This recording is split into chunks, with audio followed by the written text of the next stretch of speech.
Hello everyone, my name is Olivia Casey and I'm a clinical nurse educator at St. Joe's, and in today's presentations I'm going to provide you with essential information and guidance that's going to allow you to be comfortable and confident when providing wound care to a patient. So in this presentation we're going to discuss how to perform a thorough wound assessment, how to identify wounds, what steps to take when a hospital-acquired pressure injury is discovered, how to effectively document wounds, and so forth. Please be aware as we go through this presentation that you do not stage wounds. That is the responsibility of our wound care nurses, Anya and Carly. So anytime you have a wound, make sure you're always consulting the wound care nurse team so that way we can stage appropriately and get the most effective treatment on board. I want to quickly define with you what are pressure injuries. So pressure injuries may be called bed sores or pressure ulcers. We now formally call them pressure injuries. These injuries occur to the skin or underlying tissues, usually over an area of bony prominence. Typically, we see it on the elbows, sacrum, coccyx, heels, ankles. You can see the image on the screen shows the most common areas for pressure ulcer development. These pressure ulcers develop between a persistent pressure between the bone, skin, and a surface, or in pressure in combination with rubber and friction. So for our patients that are laid in a hospital bed, we have to think about the bed itself, what's on the bed rails, where are those patient heels, common things like that. So as we move forward, think about your patients and think about simple interventions you can put into place. And we'll also review what resources you have within the hospital to help prevent the development of these pressure injuries. When we think of pressure injuries, we also have to think about the impact of pressure injuries. So pressure injuries affect the patient, their quality of life, as well as the nursing care that they're going to require, as well as the physician care that they will require as well. So just so you know, pressure injuries affect about 2.5 million patients every year, and that number continues to increase. So we definitely have some work to do in pressure injury prevention in the field of healthcare. As I mentioned, it drastically reduces a patient's quality of life. It can cause illness and even early mortality. It increases length of stay by an average of 7 to 10 days, and usually that time frame is even longer depending on the severity of the wound. The cost of pressure injuries is anywhere between $500 to $70,000 depending on the severity. So as you care for these patients, it is so important to know that these pressure injuries are going to affect us at so many varying levels. So we need, as soon as a patient's admitted, we need to put in the interventions to prevent pressure injuries so that this patient doesn't have additional complications because we didn't put in the interventions that they most needed when they were admitted to our hospital. So we're going to just quickly review the stages of pressure injury. So on the skin, you're going to see an image of healthy skin. So you can see the top layer of which is the epidermis. Below that, you'll see the dermis, and lastly, the subcutaneous tissue, which is made up of our fat, connective tissue, and large blood vessels. So again, on the screen, you'll see that healthy tissue, so no damage or injury is present on the skin.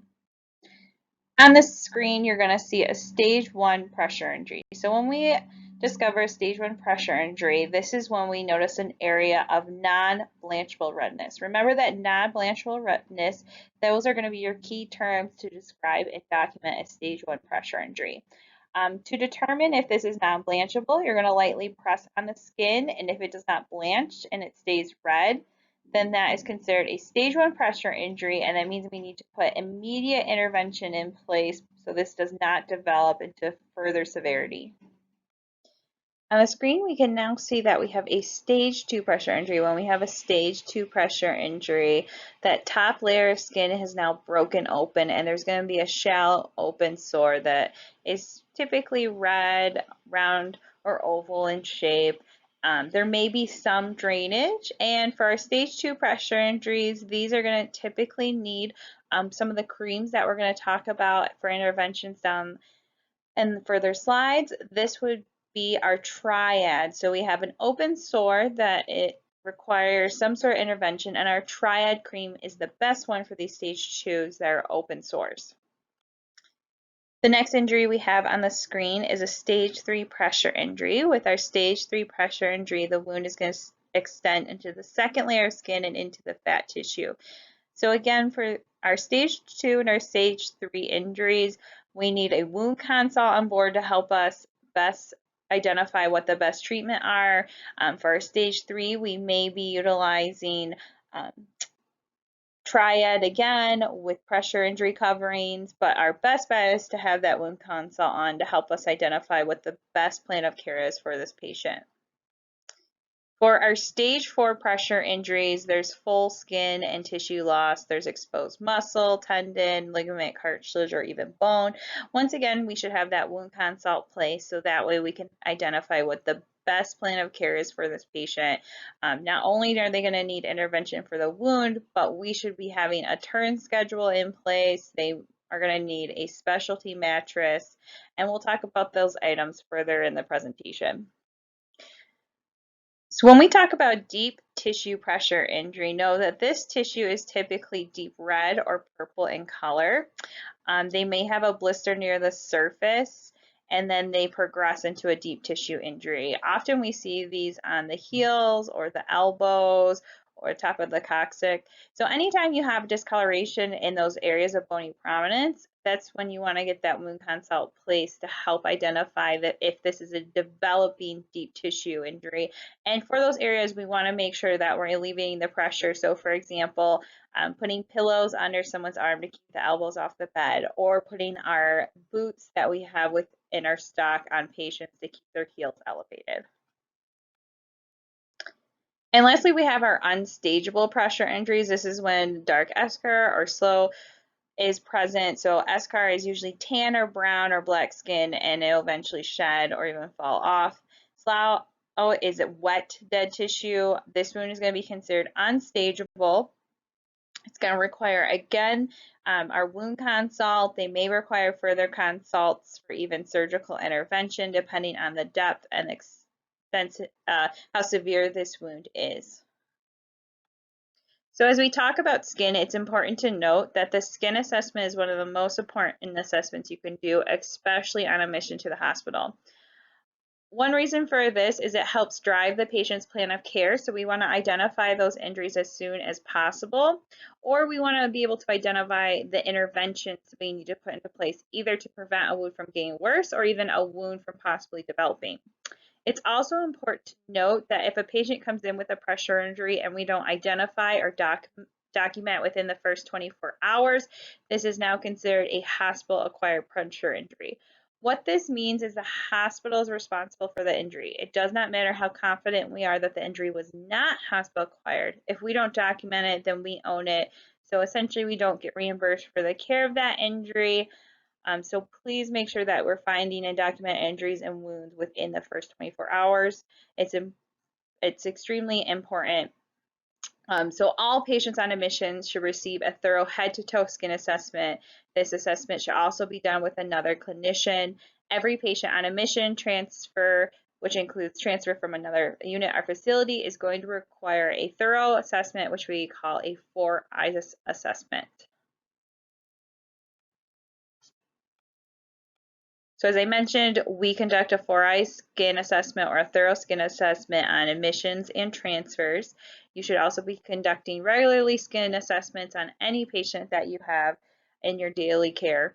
However, the 4-eyes skin assessment is a process where 2 unit nurses or clinicians, which may be your PST, an MP, resident, or another attending physician, examine the entire skin of the patient for any abnormalities.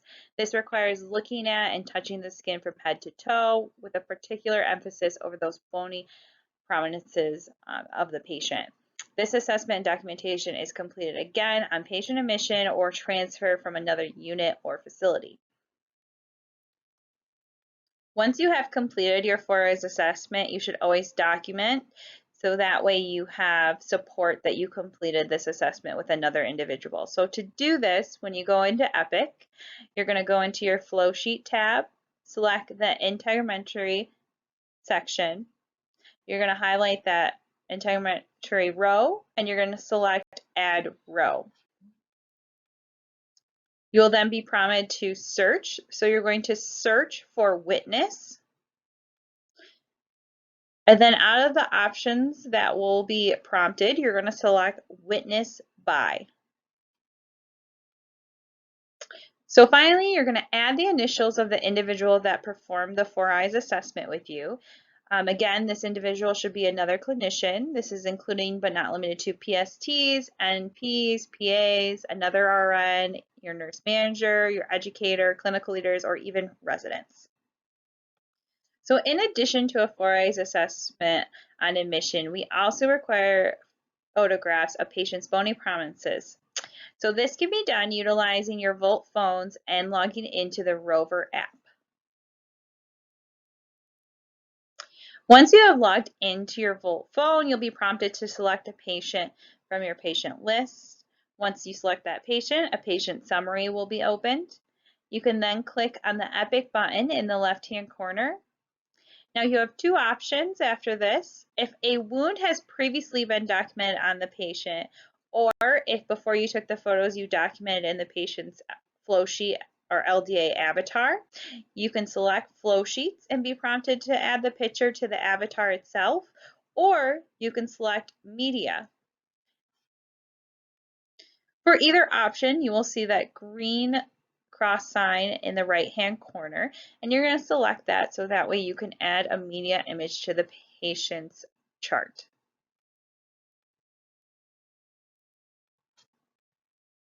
It's best practice to turn off the flash and then take the photo of the patient's bony prominence.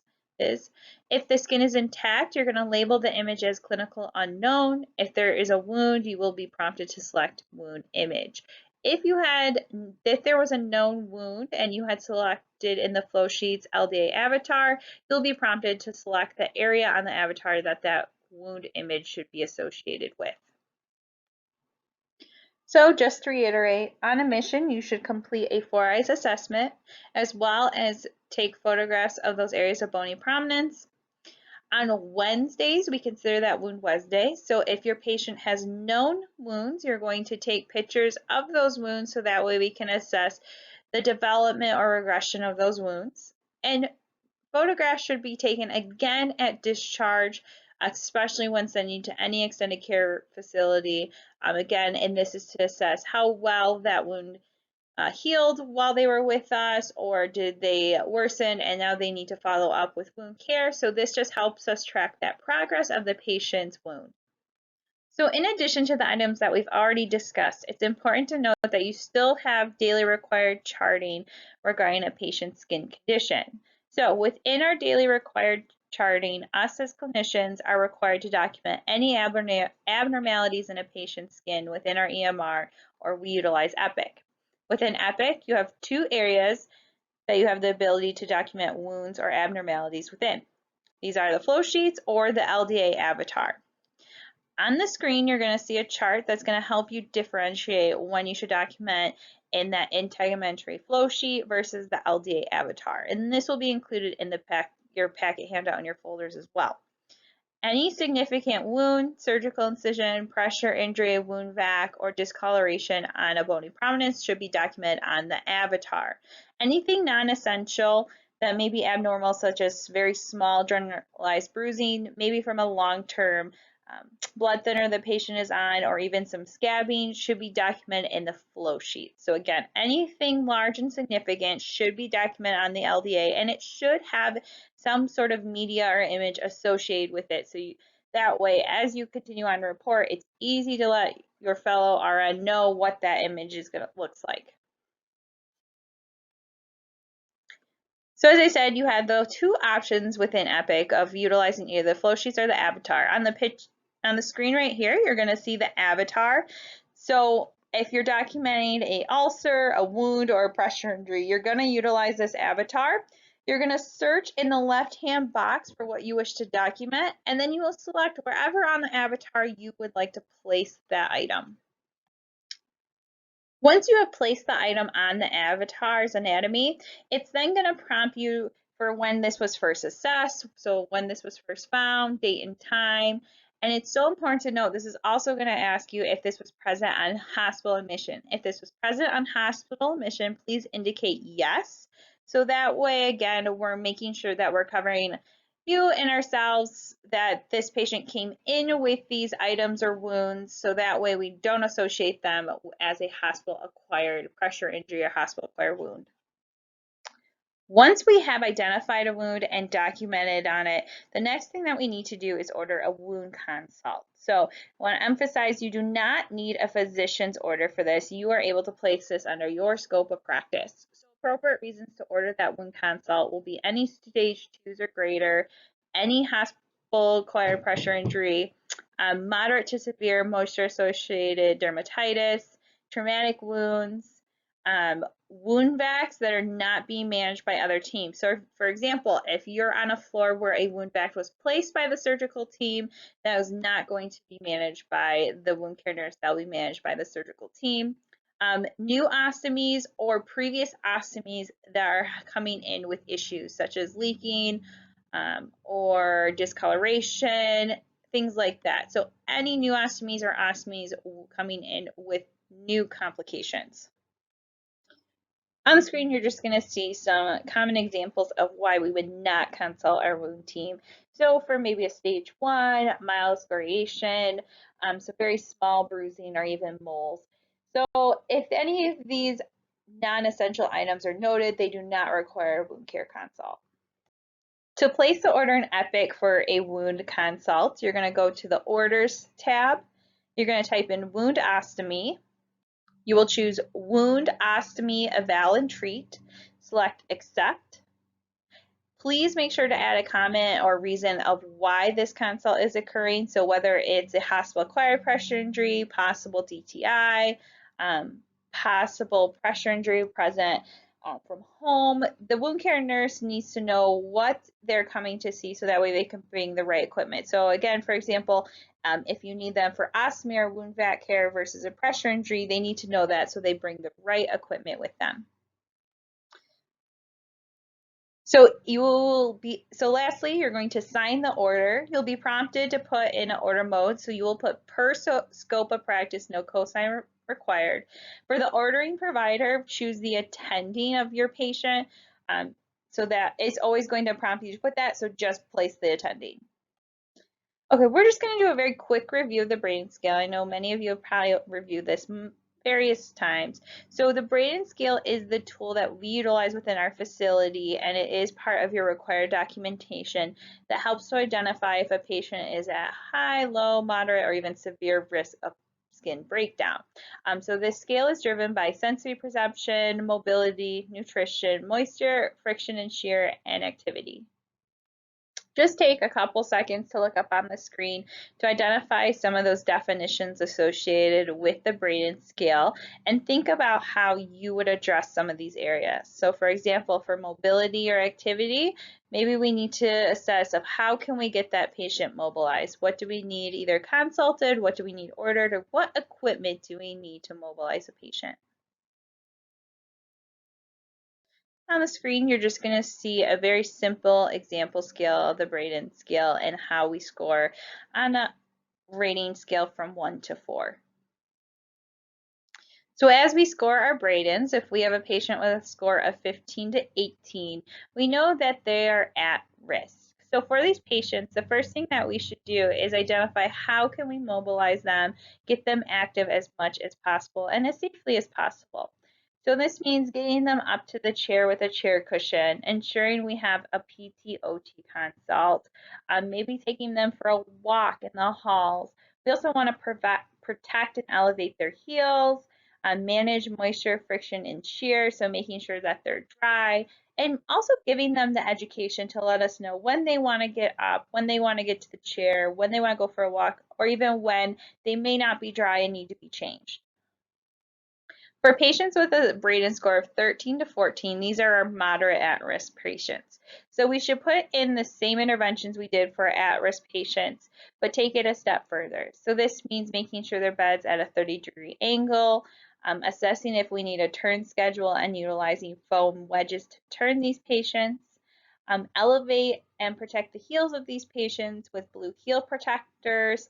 If a patient is bedbound, utilizing a comfort glide underneath them, assessing which protective ointment is best for those patients, and using our foam dressings on any bony prominence, which is available in all of your compounds. And for our patients with a brain scale of 12 or less, we need to follow all the same protocols we've already mentioned for our low and moderate risk patients, but we also need to address if a specialty mattress needs to be ordered. So a specialty mattress is considered a P500 or bariatric mattress. In the next following slides, we'll go a little bit deeper with those, but those need to be ordered. You can order those by letting your HUC know. They will call the Hillrom facility and get that bed ordered. You do not need a physician's order for this. You can order this bed for yourself. In addition to a regular turning schedule, which should be called out during huddle, so all staff know this patient needs to be turned. Anytime you're in the room, make a small shift in that patient's position to help reduce a patient staying in one position for too long, allowing for the development of injury. So for all the patients that we've mentioned, we talked a lot about how a wound consult would benefit these patients, but we also need to think about whether a nutrition consult is needed. And this can be placed without a physician's order, and this is going to have the dietitian help to assess the patient's nutritional intake. We know that patients that have wounds or at risk for wounds are going to need an adequate amount of protein and other substances to help prevent that breakdown. We may need a social work consult to help assess the home situation or living situation of a patient who comes in with significant wounds, or just to help provide family members and caregivers with resources as the patient gets closer to discharge. And again, that can be placed without a physician's order. And lastly, maybe a PT/OT consult. Now, this will require physician's approval. However, you can always ask the physician if they feel this consult is appropriate, and this is going to help establish a safe mobility schedule for the patient. When we think about the resources for skin prevention or prevention of skin breakdown, I like to think of two mnemonics. No ulcers, which is going to stand for nutrition and fluid status, observation skin, up and walking, lift, don't drag, clean skin incontinence care, elevate the heels, risk assessment support, and skin, which is surface selection, keep turning, incontinence management, and nutrition. These are some really simple phrases that you should keep in mind as we talk about the different interventions and resources that we have. And think about your patients. We always want to provide individualized care, so utilize what you feel best is for that patient. So the first items we're going to talk about are the creams and pastes that we have available within our facility.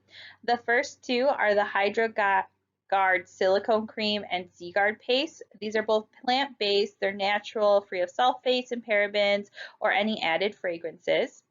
When you have the blue cream, I want you to think of barrier. This is a silicone-based barrier. It's going to be breathable, it's less occlusive compared to the Z-Guard paste, Desitin, or Triad. It's going to be considered our first line of defense. So this is really for our patients with very little to no breakdown. They might have some very light pink to red blanchable skin. So we should be using our blue silicone cream along with one of our foam dressings. The second cream that we have is the Z-Guard paste. It's orange. I want you to think of open skin, or incontinence. It's going to contain a zinc oxide as an active ingredient. So remember, zinc can be drying. It really should only be placed on open or macerated skin or areas of excessive moisture that have associated dermatitis. This is going to be very, very helpful for your incontinent patients. So if you have incontinent patients that are getting breakdown because of that incontinence, you're going to utilize this Z-Guard paste. You are not going to use a foam dressing with them because that foam dressing is going to actually hold in that moisture. And the Z-Guard paste, if it's placed underneath the dressing, is actually going to kind of crumble and dry out. So it's best to use this paste without a dressing on top. And lastly, we have Triad, and this is going to be a hydrophilic wound dressing. So it's a zinc oxide-based paste that's going to naturally debride necrotic tissue. Indications for Triad include open pressure ulcers, partial thickness wounds, full thickness wounds, and even first and second degree burns. Triad is an ideal alternative for those difficult to dress areas, such as those near the gluteal cleft or peri-wound edges. Please know that Triad cannot be placed on any wound that has suspicion of infection. If you find a wound and you have some sort of suspicion that this wound is infected, you're going to clean with wound cleanser, and you're going to place a dressing for coverage and consult the wound care nurse. Triad can be changed every 5 to 7 days. It does not need to be wiped off or removed, so please don't try to scrub that off the patient. Leave it on for that 5 to 7 days. And again, for that triad paste, if you're putting that on any sort of open or pressure injury, you still need to consult that wound care nurse. She will come and assess what you have done for the patient and make changes if necessary, if they feel the triad is appropriate or if there's another item that might be more appropriate for the patient. So as I mentioned, we do have specialty beds that we can order. So to order these beds, again, you just talk to your HOC, you let them know what room number and which bed that you want.